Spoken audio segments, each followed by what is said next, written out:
আপনি কি কখনো এমন একটি গ্রামের কথা শুনেছেন যেখানে রাতের অন্ধকারে ঘরে ঘরে ঘুরে বেড়ান স্বয়ং মা দুর্গা, যেখানে পাথরগুলো যেন নিজের ইচ্ছায় জেগে ওঠে আর বাড়ির উঠোনে এসে পড়ে? এমন একটি গ্রাম যা বহুকাল ধরে নিজের বুকে লুকিয়ে রেখেছে এক অলৌকিক রহস্য। ভাবুন তো, একটি গভীর রাত, চারিদিক নিস্তব্ধ, গ্রামের প্রতিটি মানুষ তখন ঘুমের জগতে, কিন্তু হঠাৎ করেই আপনার বাড়ির উঠোনে একটি পাথর এসে পড়ে। সেই পাথর যার আসল স্থান গ্রাম দেবীর মন্দিরে, ভগবতীর স্থানে। কিভাবে এলো সেটি আপনার বাড়িতে? কিসের ইঙ্গিত দিচ্ছে এই অলৌকিক ঘটনা? বিহারের দারভাঙ্গা জেলার পাউরাম গ্রামে। বাইরের দুনিয়ার চোখে এটি যেন আর পাঁচটা সাধারণ গ্রামের মতোই, কিন্তু এই গ্রামের বুকে লুকিয়ে আছে এমন এক বিশ্বাস যা আজও কাঁপিয়ে দেয় সোনার জন্য। এই গ্রামে নাকি জন্ম হয়েছিল দেবী দুর্গার, মা বাগেশ্বরী নামে পরিচিত সেই দেবীর। গ্রামবাসীদের বিশ্বাস, বহু শতাব্দী আগে মা দুর্গা নিজে এখানে গ্রামবাসীদের বাড়ি বাড়ি ঘুরে বেড়াতেন রাতের বেলায়। বাঘের পিঠে চড়ে মায়ের সেই অলৌকিক মূর্তি গ্রামবাসীদের সামনে আসত।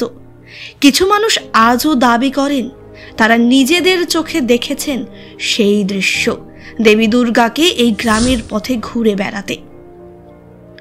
এখনো পর্যন্ত যদি আপনি অবিশ্বাসে মাথা নাড়েন, তবে শুনুন আরও এক অদ্ভুত ঘটনা। পাউরাম গ্রামের মাঝে দাঁড়িয়ে আছে এক বিশাল পাথর, ভগবতীর স্থান। এই পাথরটি মাটি থেকে প্রায় 2 থেকে 3 ফুট ওপরে উঁচু হয়ে রয়েছে, আর তার চারপাশে ছড়িয়ে ছিটিয়ে রয়েছে আরও কিছু ছোট ছোট পাথর। কথিত আছে রাতে এই ছোট পাথরগুলো নিজেদের ইচ্ছায় গ্রামের কোনো কোনো বাড়ির উঠোনে এসে পড়ে। সকালে সেই পাথরগুলো আবার ভগবতীর স্থানে ফিরিয়ে দিতে হয়। কে আনে সেই পাথর, কেন আসে তা কেউ জানেন না। গ্রামবাসীরা এটাকে মায়ের লীলা বলেই মানেন। এমন অনেক ঘটনা ঘটেছে এখানে, যার ব্যাখ্যা আজও অধরা। নবরাত্রির সময় এই ভগবতীর স্থানে ধুমধাম করে পুজো হয়। আশেপাশের গ্রামের মানুষও এখানে এসে দেবীর কাছে তাদের মনোবাসনা ব্যক্ত করেন। গ্রামবাসীরা বিশ্বাস করেন এখানে দেবী দুর্গা তার নিজের উপস্থিতি জানান দেন, আর সেই বিশ্বাস এতটাই শক্তিশালী যে শতাব্দীর পর শতাব্দী পেরিয়ে গেলেও সেই কাহিনী আজও এখানে জীবন্ত। আপনি কি এই গল্পের সত্যতা নিয়ে সন্দেহ করছেন, নাকি বিশ্বাস করতে শুরু করেছেন যে পাউরাম শুধু একটা গ্রাম নয়, এটা এক রহস্যময় স্থল, যেখানে দেবী দুর্গার পদচিহ্ন আজও জেগে আছে অন্ধকারে লুকিয়ে?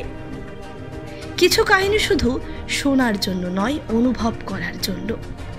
দেবীর এই অলৌকিক উপস্থিতির গল্প তেমনই একবার পাউরামে এসে সেই মায়াবী উপস্থিতি অনুভব করতেই হবে। হয়তো কোনো এক অন্ধকার রাতে আপনিও শুনবেন মা দুর্গার পায়ের শব্দ, অনুভব করবেন তার আশীর্বাদ।